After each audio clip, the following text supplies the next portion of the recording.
గతంలో ఇట్లా ప్రచారం చేసేటువంటి వాళ్ళు లేరు. ఇప్పుడు ప్రచారం చేస్తున్నారు, పేర్లు పెట్టి మరీ తిడుతున్నారు కదా.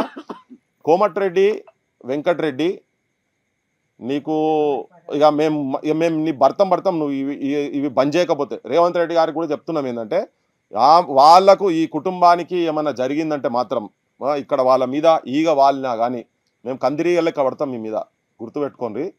ఈడ మీరు లా అండ్ ఆర్డర్ ప్రాబ్లం ఉందని చెప్పి రిపీటెడ్గా వాళ్ళు కూడా ఇవాళ కూడా హ్యూమన్ రైట్స్ కమిషన్ కాడికి పోయేసి వచ్చారు. వాళ్ళు హ్యూమన్ రైట్స్ కమిషన్లో కూడా అప్లికేషన్స్ ఇచ్చిండ్రు, వాళ్ళు కూడా వెంటనే యాక్షన్ తీసుకుంటారట. కంప్లైంట్స్ ఇచ్చిన తర్వాత కూడా ఇలా బైండ్ ఓవర్ చెయ్యకుండా తర్వాత ఎట్టుకపోయిన కిడ్నాపులు చేసి తీసుకుపోయింది కదా, వాళ్ళకు చిన్నగా ఏమన్నా అయితే మాత్రం ఎక్కడికడికో తీసుకుపోతారు కేసులను. ఇప్పటిదాకా దాన్ని అటెంప్ట్ మర్డర్ కేసుకు పెట్టలేదు. ఇంకా నేను చెప్పిన ఇంకా భవిష్యత్తులో కూడా ఈ రంగంలో కానూన్ ప్రకారంగా తెలిసినటువంటి వాళ్ళని కూడా అందరిని ఇక్కడ తీసుకొచ్చి కూర్చోబెడతాం. ఆ ఎక్సర్సైజ్ అయితే జరుగుతూనే ఉన్నది. ఇంకొకటి ఏంటంటే ఇక్కడ చాలా గొప్పగా చెప్పేది ఏంటంటే,